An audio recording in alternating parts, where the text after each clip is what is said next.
8월 16일 주일 오전 예배로 나오신 여러분들을 주님의 이름으로 환영하고 축복합니다.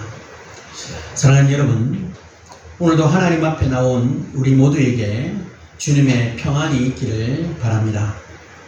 오늘은 회복, 다시 살아나다 그 시리즈 5번째 시간으로 우리가 오늘 시간 보냅니다. 이 시리즈 말씀은 단순히 우리 성도님들에게 힘을 내십시오 라고 그렇게 말하는 시간이 아닙니다.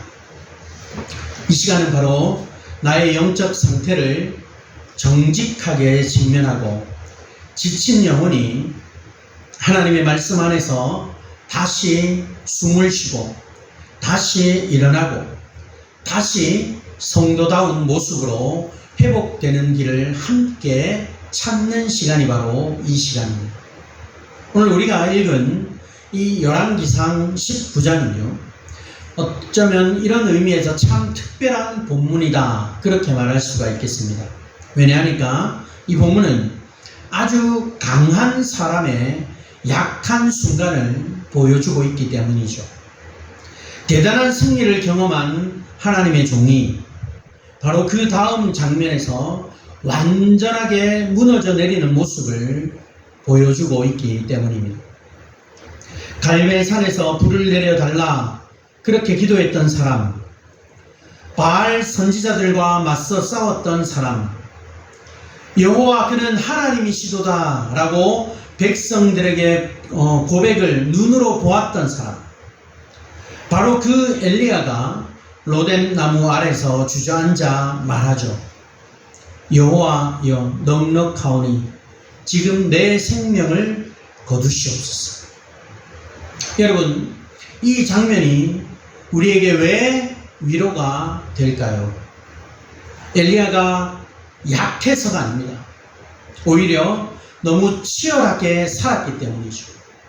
너무 오랫동안 버텼고 너무 진지하게 감당했고 너무 뜨겁게 하나님의 일을 붙들었기 때문에 탈진했습니다. 내가 이렇게 지친 걸 보니 믿음이 없는가 보다. 이것이 아니라 하나님의 사람도 얼마든지 지칠 수 있다라는 사실을 오늘 본문이 정직하게 우리에게 보여주고 있다라고 하는 겁니다. 19세기 영국의 위대한 설교자였던 찰스 스펄전 목사님은 수많은 사람들에게 말씀을 전하면서 아주 큰 영향력을 끼쳤지만 동시에 그는요 깊은 우울과 탈진과 육체적 고통을 여러 번 겪었습니다. 그는 교회뿐만 아니라 고아원, 잡지 편집, 설교 준비, 또 수많은 서신 답장까지 감당을 해야 했고 한때는 평균 500통의 편지를 답해야 할 정도로 엄청난 부담을 짊어지고 살아갔습니다. 그래서 그는 목회가 머리를 닳게 하고 마음을 긴장시키며 사람의 생명을 짜내는 일과 같다. 그렇게 고백하기도 했습니다. 여러분, 이 말이 왜 우리 마음에 와닿을까요? 믿음 없는 사람이 하는 말이 같지 않기 때문입니다. 오히려 믿음으로 오래 버틴 사람이 하는 말이기 때문이죠. 어떤 분은 오늘 이 자리에 오시면서도 이런 마음이 있었을지도 몰라요. 나는 요즘 너무 지친다. 기도를 해도 마음이 잘 안 살아난다. 예배는 드리지만 영혼은 메말라 있는 것 같다. 사람들은 내가 괜찮은 줄 아는데 사실은 무너져 가고 있다.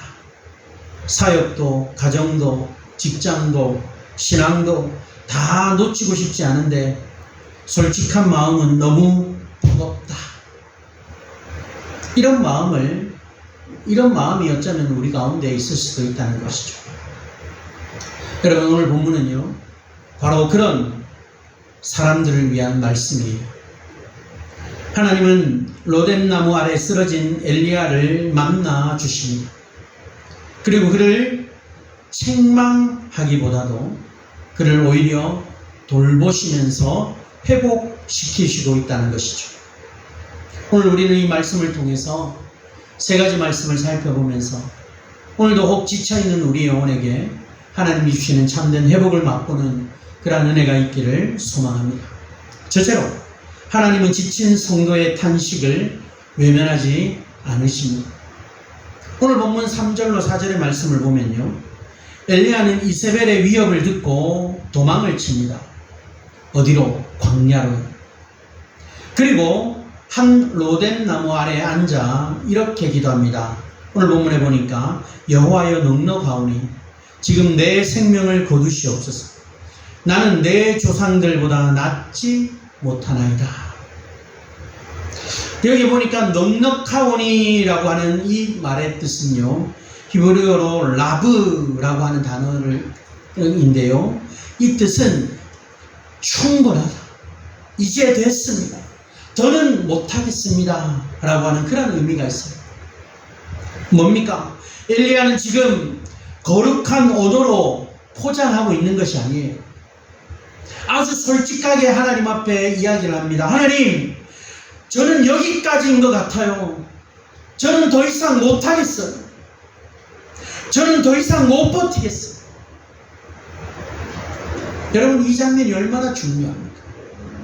우리는 보통 지쳐있는 성도들을 보면서 뭐라고 이야기합니까? 빨리 그들에게 교훈을 주고 싶어해요.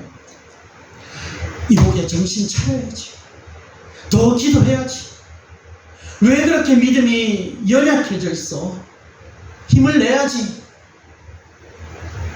그런데 오늘 본문 속 하나님은요, 전혀 그렇게 반응하지 않는다. 먼저 엘리야의 그런 탄식을 하나님은 들으십니다. 그의 무너진 마음을 보십니다. 그의 절망을 외면하지 않으십니다. 여러분, 엘리야가 왜 이렇게 무너졌을까요?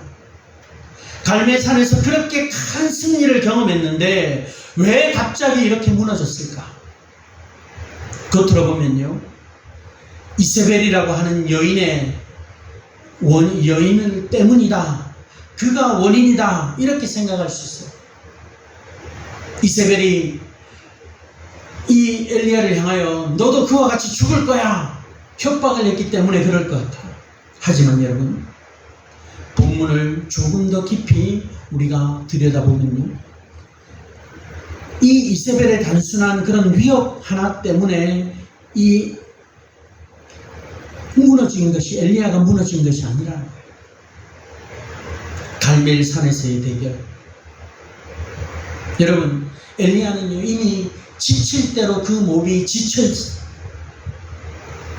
갈멜산에서 대결, 기도의 싸움, 백성 앞에서의 긴장, 그가 혼자 감당해야 했던 수많은 사명들, 그리고 지금까지 쓰던 긴 가뭄의 시간, 그리고 기대와 현실의 감격이 한꺼번에 그에게 지금 몰려왔다. 너무나도 큰 사역기에 엘리야에게는 큰 공허가 오는 경우가 있습니다. 큰 승리 뒤에 큰 탈진이 오는 경우도 있다. 사람들은요, 성공의 순간만 보지만 하나님께서는 그 성공 뒤에 무너지는 마음까지 보십니다. 어떤 성경 해석자들은요, 지금 이 엘리야의 상태를 두고요, 그가 하나님의 역사를 보았지만 여전히 결과를 자기 기대만큼 보지 못했기 때문에 낙심했다, 그렇게 설명하기도 합니다. 실제로 엘리야는요, 갈멜산에서 불이 떨어지면 나라가 한순간 바뀔 줄 알았을지도 모릅니다. 그러나 현실은 그대로였어요.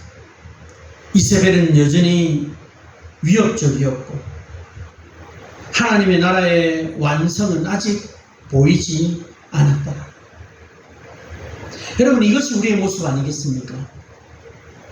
정말 열심히 섬겼는데, 정말 열심으로 모든 일들을 감당했는데, 지금까지 열심히 사역해 왔는데 금방 변화가 보여지지 않을 때가 있다는 거죠. 자녀를 위해 기도를 했는데 더 멀어지는 것처럼 보일 때가 있고, 교회를 위해 열심으로 감당하고 애를 썼는데 오히려 더 외롭고 허탈할 때가 있다라는 거예요. 직장에서 최선을 다했는데 돌아오는 것은 인정이 아니라 피로뿐일 때가 있다는 겁니다. 심지어 은혜 받았던 수련회 또는 부흥회 사역의 열매 이후에 오히려 더 깊은 공허함이 찾아올 때가 있다라는 거예요. 왜 그럴까요? 여러분, 우리가 가지고 있는 믿음이 가짜라서 그럴까요? 아니에요. 우리는 흙으로 지음받은 존재이기 때문에, 우리는 연약한 육체를 가진 존재이기 때문이라는 거예요. 우리는 아직 하나님께서 완성하시는 영화에 이르지 않은 여전히 회복되어야 할 회복 중에 있는 성도이기 때문이라는 거예요. 개혁주의 신학은 이 부분을 아주 정직하게 보고 있어요. 성도는 거듭난 사람입니다. 그러나 동시에 여전히 약한 사람이라는 거죠. 이미 새로운 생명, 새 생명을 얻었지만 아직 완성된 영광에는 이르지 않았기 때문에, 그래서 믿는 사람들에게 지침이 있고요, 낙심이 있고 흔들림이 있습니다. 한 신학적 표현을 빌리면요, 성도는 이미 새롭게 되었고 지금도 새롭게 되어가고 있고 장차 완전히 새롭게 될 사람이라는 거예요. 그러므로 지쳤다는 사실 자체를 우리가 죄책감으로만 해석해서는 안 됩니다. 믿음 없다라고만 치부해서는 안 된다는 거죠. 너 왜 그래 지쳐있어? 믿는 사람이 그래도 돼? 그렇게 이야기할 이유가 없다. 지쳤다는 사실. 물론 우리의 낙심 가운데는요, 불신앙이 섞여 있을 수도 있어요. 그러나 지쳤다는 사실 그 자체가 곧 하나님께로부터 버림을 받았다라는 증거가 될 수는 없다. 오히려 오늘 본문은 이렇게 우리에게 말합니다. 지친 자리에서 하나님은 더 가까이 오신다. 시편 42편 5절에 보면요, 내 영혼아 내가 어찌하여 낙심하며 어찌하여 내 속에서 불안해하는가 말하고 있습니다. 바울도요, 고린도후서 1장 8절에서요, 힘에 지나도록 심한 고난을 당하여 살 소망까지 끊어지고 라고 했습니다. 믿음의 사람들은요, 무너지지 않는 사람들이 아니에요. 무너질 때 하나님께 가지고 나아간 사람들이 바로 믿음의 사람들이라는 거죠. 중요일자 칼뱅은 성도의 연약함을 다룰 때 믿음의 사람들에게도 심한 내적 싸움과 흔들림이 있다는 사실을 결코 숨기지 않습니다. 그는 하나님의 사람들도 두려움과 약함을 경험하지만 하나님께서 그 약함 속에서도 자기 백성을 놓지 않으신다, 그렇게 강조하고 있어요. 오늘 엘리야가 바로 그러하다. 하나님은 엘리야의 약점을 드러내심으로 오히려 하나님의 신실하심을 더 밝히 보여주고 있습니다. 그러면 오늘 첫 번째로 우리가 붙잡아야 할 것이 뭡니까? 하나님은 지친 성도의 탄식을 결코 외면하지 않으신다. 여러분 중에 지금 속으로 울고 있는 분이 있다면, 말은 못하지만 이미 오래전부터 지쳐있는 분이 있다면, 겉으로는 웃고 있지만 속으로는 메말라 있는 분이 있다면, 오늘 하나님 앞에 정직하게 가져가십시오. 주님, 제가 너무 힘들어요. 주님, 요즘 제 믿음이 너무 메말라 있는 것 같아요. 주님, 저는 지금 잘 버티는 사람이 아니라 간신히 버티고 있어요. 여러분, 이 고백이 믿음 없는 고백이 아니에요. 오히려 은혜를 다시 여는 고백이 된다는 거죠. 오늘 엘리야죠. 오늘 엘리야의 그 고백죠. 여러분, 영적 침체의 첫걸음은 감추는 것이 아니고 회복의 첫걸음은 인정하는 것입니다. 영적 진체의 첫걸음은 감추는 것. 회복의 첫걸음은 인정하는 것. 여러분, 오늘 예배가 끝나고 우리가 또 집으로 돌아가면 잠깐이라도 하나님 앞에 기도하십시오. 주님, 저의 영적 상태 있는 그대로 보게 해주십시오. 제가 괜찮지 않은데 괜찮은 척 하고 있다면 정직하게 무릎을 꿇게 해주십시오. 그리고 가능하다면 혼자만 끌어안지 말고 믿을 만한 주위의 우리 동력자 또는 목회자, 가족, 동력자들에게 나 자신의 진짜 상태를 나누십시오. 내 모습이 지금 이래. 나를 위해서 더 기도해 주세요. 부끄러운 게 아니에요. 하나님은 종종 말씀으로 우리를 회복시키시지만 동시에 우리 주위에 있는 공동체들을 통해서도 우리를 회복시키신다는 사실을 기억하시면서 우리가 우리 자신을 바르게 진단하고 하나님 앞에 있는 모습 그대로 나아갈 때 하나님께서는 우리를 치유하고 회복시키신다는 사실을 기억합니다. 그런 성도들이 되시길 바랍니다. 두 번째, 하나님 먼저 책망하지 않으시고 돌보심으로 회복시키십니다. 오늘 본문은 정말 놀라운 방향으로 이제 전개가 되고 있죠. 우리는 엘리야가 그런 기도를 했으면 하나님께서 곧바로 아유 엘리야야 왜 그렇게 믿음이 없느냐 이렇게 말씀하실 것 같지만 하나님은 그렇게 하지 않으셨다는 거예요. 오늘 본문 5절로 6절에 보면요, 엘리야가 로뎀나무 아래서 누워 잠이 들었을 때 한 천사가 그를 어루만지면서 이야기합니다. 뭐라고요? 일어나 먹으라. 일어나 먹으라. 일어나서 먹으라. 여기서 이 일어나서 먹으라 라고 하는 말은요, 히브리어로 쿰 에콜이라고 하는 단어인데 이 뜻은 단순해요. 똑같아요. 일어나라. 먹어라. 여러분, 이 장면을 우리가 한번 묵상해 보세요. 엘리야는 지금 신학 강의를 듣는 것이 아니에요. 먼저 떡을 먹고 물을 마시는. 하나님은 엘리야를 먼저 설득하지 않으시고 먹이시고 있다. 먼저 큰 사명을 다시 상기시키는 것이 아니고 먼저 잠들게 하시고 쉬게 하신다. 이것이 하나님의 방식이다. 하나님은 우리의 영혼만 창조하신 분이 아니에요. 우리의 몸도 지으신 분이에요. 그래서 영혼의 회복을 몸의 상태와 분리해서 다루시지 않는다라는 거예요.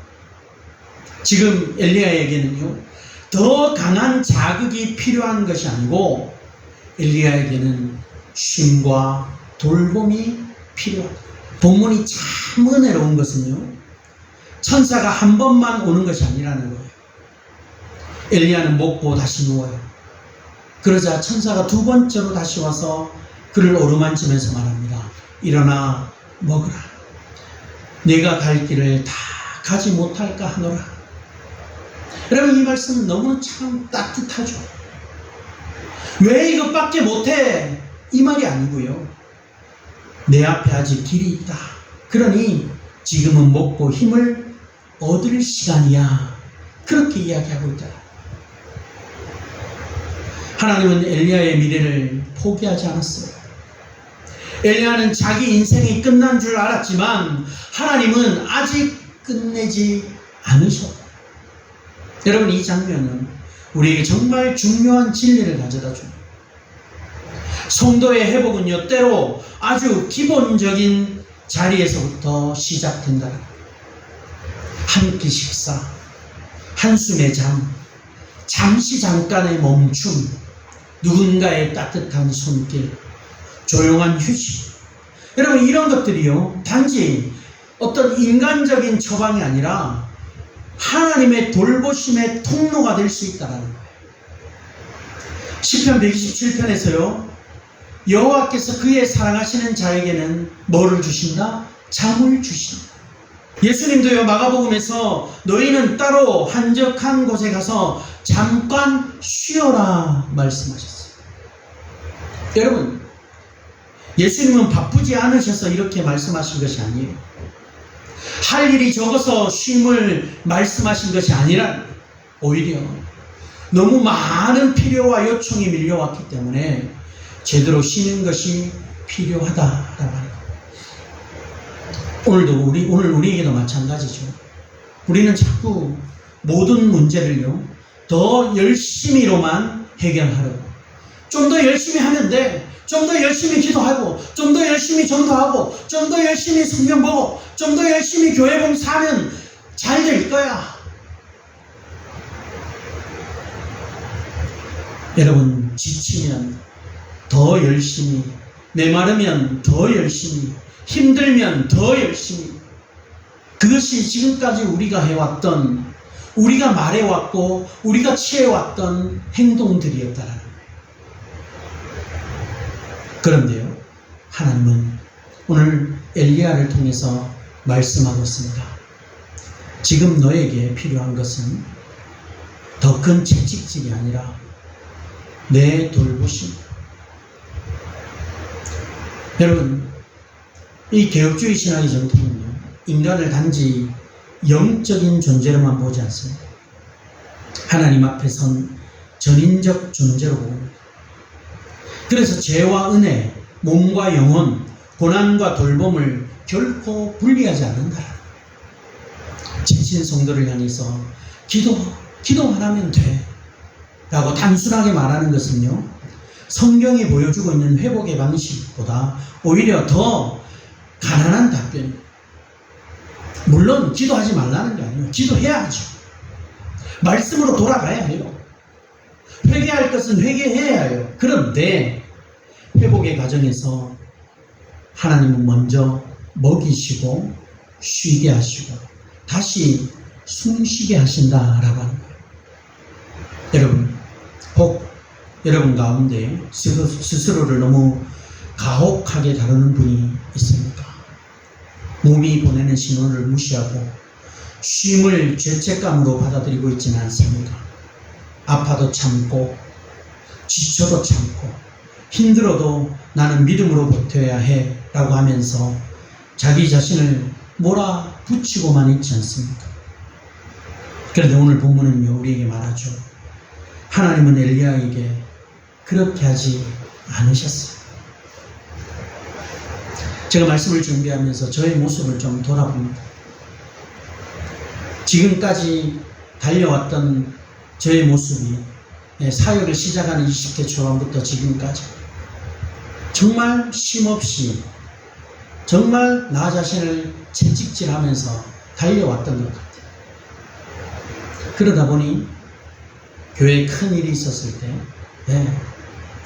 일순간에 무너지는 제 자신을 보았어요. 그러나 그것이 오는 것이 아니라 이 말씀을 보면서 하나님 저에게 위로를 주시는 것이 그래, 지금은 좀 쉬어. 지금 좀 쉬어도 돼. 앞으로가 더 큰 일이 있어. 엘리야에게 말씀하시는 말씀이 저에게 주시는 말씀입니다. 신학자 틴데일도요, 이 장면에서 공통적으로 강조하는 것이 있어요. 뭐냐 하니까 하나님께서 엘리야의 육체적 필요를 먼저 채우셨다. 단순한 그만큼 여러분 이 본문은요, 영적인 문제니까 영적으로만 해결해야 한다라는 이런 단순한 접근을 허락하지 않는다. 하나님은 우리의 피곤함을 너무나 잘 아십니다. 사실 여기서요, 우리는 앞서도 말했지만 목회적 태도도 배워야 해요. 지친 사람들을 향하여 정답부터 말하려고 하지 말아요. 목회자들의 하나의 단순한 실수가 바로 여기 있다. 지쳐있는 성도들 그래도 힘을 내셔야죠. 그래도 하나님 앞에 나오셔야죠. 그래도 예배 자리에 있으셔야죠. 기도하셔야죠. 무조건 그렇게만 이야기했다. 여러분, 하나님은 엘리야에게 먼저 떡과 물을 주시고 잠을 주시고, 그렇다면 우리는 때로 옆에 지친 가족들이 있고 지친 성도들이 있고 지쳐있는 동력자들을 향해서 물어줄 수 있어요. 요즘 좀 괜찮으신가요? 식사는 잘하고 계셔요? 잠은 잘 주무십니까? 제가 곁에 있어도 될까요?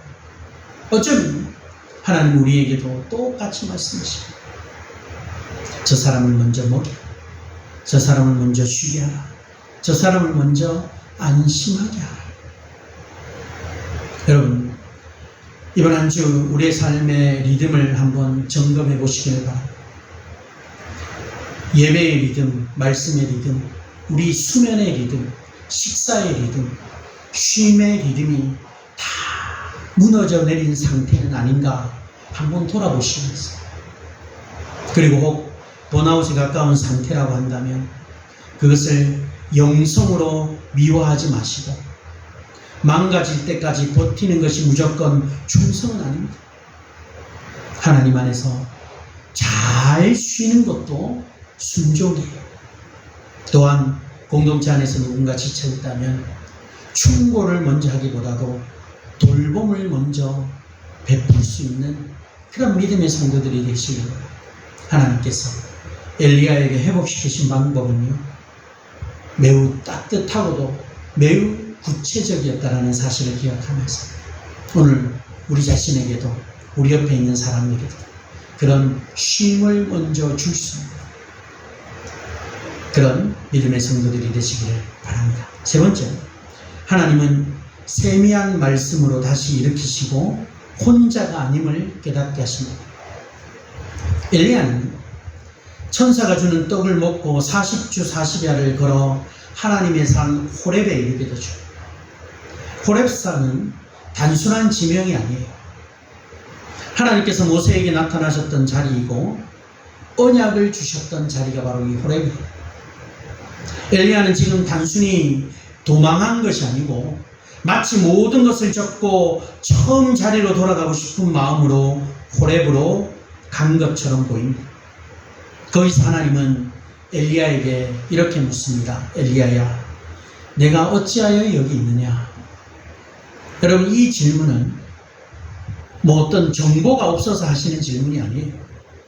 하나님은 이미 다 아시죠. 이 질문은 엘리야 스스로 자기 마음을 드러내게 하시기 위한 질문이라는 거죠. 엘리야는 대답합니다. 내가 만군의 하나님 여호와께 열심히 유별하오니. 그러면서 결국 이렇게 말하죠. 오직 나만 남았거늘 그들이 내 생명을 찾아 빼앗으려 합니다. 여러분, 엘리야의 문제는요, 단순히 피곤만이 아니었습니다. 그의 시야가 좁아졌어요. 자기 현실을 자기 감정으로만 해석하고 있다. 나만 남았다. 아무도 없다. 이제 끝이다. 여러분 어떻습니까? 지쳐있는 사람들, 지쳐있는 영혼에게 자주 나타나는 특징이 바로 이것 아닙니까? 나는 혼자 있는 것 같아. 내 주위에는 아무도 없는 것 같아. 하나님도 안 계신 것 같고 아무도 내 편이 아닌 것 같아. 이런 생각들 여러분들 해보지 않았습니까? 현실 전체를 보지 못하고 있어요. 하나님이 일하시는 더 큰 그림을 보지 못하고 있기 때문에 눈앞에 있는 위협, 당장 내 눈앞에 있는 상실, 자기 안에 고통만을 크게 보고 있다. 그때 하나님께서는 아주 너무너무 인상적인 방식으로 하나님 자신을 나타내고 있어요. 큰 바람이 지나가 산이 갈라지고 바위가 부서질 정도. 그 뒤에는요, 지진이 일어나고 있어요. 또 불이 있습니다. 그런데 성경은요, 반복해서만 여호와께서 그 가운데 계시지 아니하더라. 그리고 불 후에 세미한 소리가 들립니다. 여기 세미한 소리라고 하는 것은요, 고요하고 가는 소리, 미세한 침묵의 소리, 이런 뜻을 가지고 많은 분들이 이 장면을 읽으면서 하나님은 조용히 말씀하신다는 정도로만 생각하지, 이 본문은 더 깊은 의미가 있다는 거예요. 하나님은 바람도 쓰실 수 있고요, 지진도 쓰실 수 있고요, 불도 쓸 수 있는 분이라는 사실이에요. 세미한 음성에만 집중하는 것이 아니고 그 앞에 나타난 하나님의 이적을 우리는 봐요. 갈멜산에서 불로 일하셨습니다. 그러나 호렙산에서는 조용한 음성으로 지금 엘리야를 만나고 있어요. 왜 그렇습니까? 엘리야는 지금 더 센 체험이 필요한 사람이 아니었기 때문에 그는 하나님의 뜻을 다시 듣고 하나님의 방식이 자신의 기대와 다를 수 있음을 배워야 했다. 엘리야는 아마도 하나님이 단번에 역사를 뒤집으시기를 원했을 거예요. 눈에 보이는 변화, 즉각적인 결과, 폭발적인 반전. 그러나 하나님은 조용한 음성 가운데 자기 백성을 지금 붙드시는 분이라는 사실을 보여주고 있습니다. 이 장면, 여러분 정말 우리에게도 중요해요.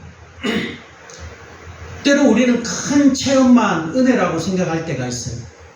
강렬한 감정, 극적인 변화, 눈에 띄는 열매, 확실한 반응이 있어야 지금 하나님이 나와 함께, 우리와 함께, 우리 교회와 함께 일하고 계시는구나 이렇게 느낄 때도 있다는 거예요. 그러나 여러분, 하나님은 조용히 일하실 때도 많다라는 거예요. 한때 우리 교회가 많은 성도들도 있고 많은 아이들도 있었어요. 눈에 보이게 하나님이 일하실 때도 있었어요. 어쩌면 지금은요, 하나님은 조용히 우리 교회를 향한 일을 행하고 계실 때가 아닌가 여겨집니다. 여러분, 주일 예배의 한 구절로, 새벽 예배에 읽은 성경 한 줄, 누군가 건넨 한마디의 위로로, 찬송 한 소절로, 성찬의 떡과 잔으로 소람스럽지 않지만 분명한 은혜로 우리를 다시 채우시는 분이 하나님이십니다.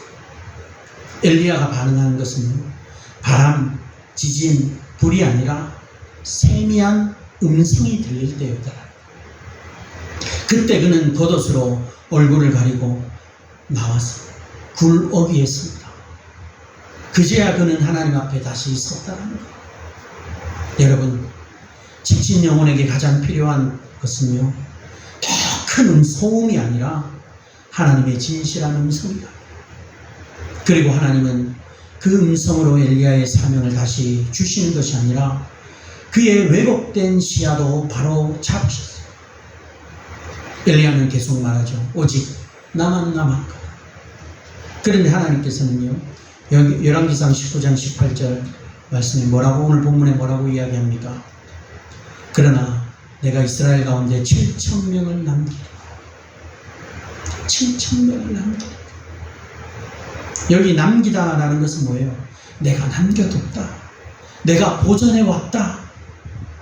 여러분, 얼마나 중요해요. 엘리야는 나만 남았다 생각했지만 하나님께서는 내가 남겨둔 사람들이 있다 말씀하고 있다. 이것이 하나님의 은혜죠. 번아웃이라고 하는 것은 사람을 고립시켜요. 영적 침체는 사람을 혼자라고 느끼게 만들어요. 아무도 이해하지 못한다고 생각하게 만든다는 것이죠. 그러나 하나님은 말씀하고 있습니다. 네가 다 본 것이 아니야. 내가 아직 일하고 있다. 내가 내 백성을 보존하고 있다. 내 사역이 하나님 나라 전체가 아니다. 내 역사는 네가 보이는 것보다 더 넓고 깊. 사도 바울은 로마서 11장 2절에서 바로 이 사건은 은혜로 택하심을 따라 남은 자가 있느니라. 이 사건은 엘리야 개인의 위로로 그치지 않는, 하나님이 자기 백성을 끝까지 남겨두시고 보존하신다는 언약의 확증이랍니다. 리처드 개핀의 신학적 관점으로 표현하면요, 우리는 이미 하나님 나라의 은혜 안에 들어왔지만 아직 완성에 이르지 않았다. 그러므로 현실은 늘 중간 상태에 있습니다. 완전한 승리도 아직 아니고 완전한 패배도 아직 아니란, 성도는 이미 하나님의 손안에 있지만 아직 눈으로 모든 결과를 다 보는 단계는 아니란. 그렇기 때문에 믿음은 지금 보이는 숫자와 분위기가 아니라 하나님이 남겨두신 은혜의 현실을 붙드는 것이죠. 이 이미와 아직의 시각은 번아웃과 낙심의 속도에 성도가 절망하지 않게, 클라우니는요, 그리스도 중심적 설교의 흐름을 따라보면 구약의 이 장면은 단순히 엘리야도 힘들었다라고 하는 심리 묘사로 끝나지 않습니다. 이 이야기는 하나님의 구원의 역사가 어떻게 실패처럼 보이는 순간 속에서도 계속해서 이어지는지, 그리고 그 중심이 그리스도께 있는지를 보여준다라고 말하고 있어요. 사람이 보기에는 실패처럼 보일지 몰라도 실패가 아니고 하나님의 구원의 역사가 계속해서 이어지는 것을 보여주고 있다. 여러분, 우리가 행하는 것이 실패가 아니에요. 여러분, 하나님께서 우리를 통해 하시는 것은 실패가 있는 게 아니에요. 하나님의 일하심에는 실패가 없어요. 하나님의 일하심에는 구원의 역사, 성공밖에 없어요. 우리가 실패했다, 성공했다라는 우리의 인간적인 생각, 우리의 사람의 기준일 뿐이지 하나님의 기준은 아니라는 거예요. 엘리야가 갈멜산에서 그렇게 역사했던 것은 승리로 보이고 엘리야가 숨어 있는 것은 실패로 보입니까? 아니라는 거예요. 하나님 오늘 우리에게 말씀하고 있는 것이 바로 그것입니다.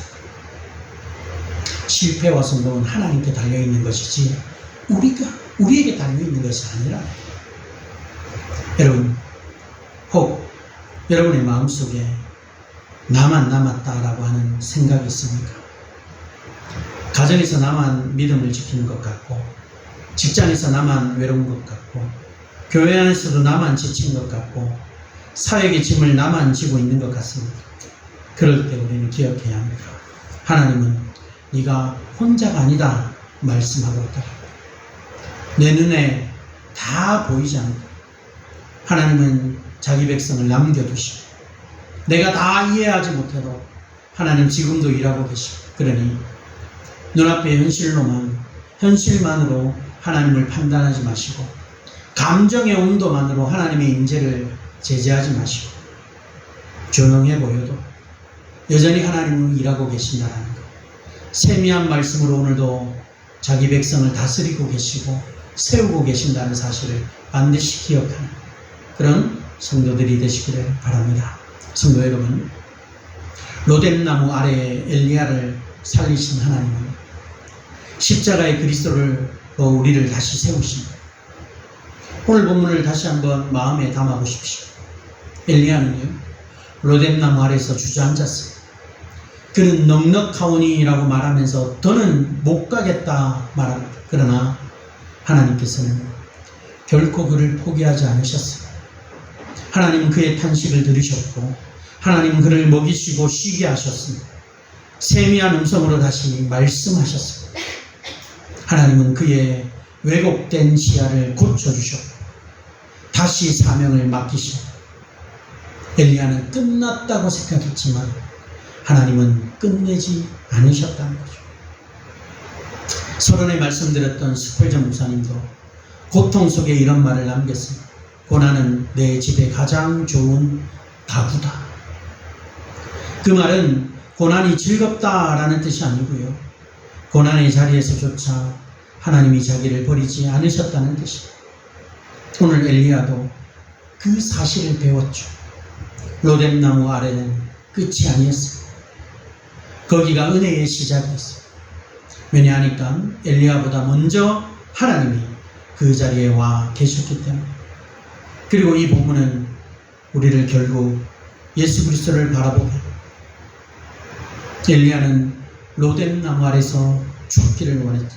그러나 예수님은 겟세마네에서 죽음의 잔을 앞두고 아버지의 뜻에 순종합니다. 엘리야는 천사가 주는 떡을 먹고 다시 길을 걸어갔습니다. 그러나 예수님은 요한복음 6장에서 말씀하신 것처럼 하늘에서 내려온 참된 생명이 되게 되셔서 우리를 살리셨어요. 엘리야는 나만 남았다 외쳤지만 예수님은 십자가에서 철저히 버림받으십니다.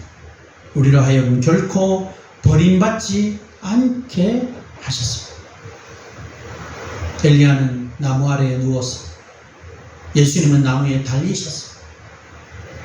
그분이 우리 대신 저주를 받으셨고 사흘 만에 부활하셔서 지쳐있는 우리 영혼에게 새 생명을 불어 넣어주시고 있습니다. 그래서 성도의 회복이라고 하는 거는요, 결국 자기 관리의 문제가 아니라 복음의 문제가 되는 것입니다. 우리를 다시 세우는 최종적인 힘은요, 우리의 의지, 우리의 루틴, 우리의 결심만이 아닙니다. 바로 십자가와 부활의 은혜가 필요합니다. 상한 갈대를 꺾지 아니하시고 꺼져가는 등불을 끄지 아니하시는 주님께서 오늘도 저와 여러분을 붙드시고 있습니다. 갈멜산의 승리의 순간뿐 아니라 로뎀나무 아래에 무너진 순간에도 주님은 여전히 우리의 주님이십니다. 그러므로 지금 여러분이 로뎀나무 아래에 있는 것 같다 낙심하지 마십시오. 기도가 안 나와도, 눈물이 먼저 나와도, 사람들 앞에서는 웃지만 혼자 있을 때 자꾸 무너져도 주님은 여러분을 결코 버리시지 않습니다. 오늘 주님의 말씀이 여러분의 심령에 들리시기를 바랍니다.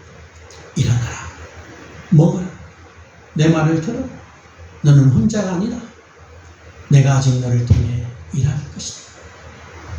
여러분, 우리의 다시 일어서는 우리의 힘이 아니라 우리를 먼저 찾아오신 하나님의 은혜 때문임을 기억하고, 그 은혜의 완성은 예수 그리스도 안에 있음을 굳게 믿고, 지친 영혼이 다시 숨을 쉬고 무너진 마음이 다시 세워지고 번아웃의 자리에서 다시 복음으로 일어서는 그러한 은혜가 저와 여러분에게 충만하시기를 주의 이름으로 축원합니다.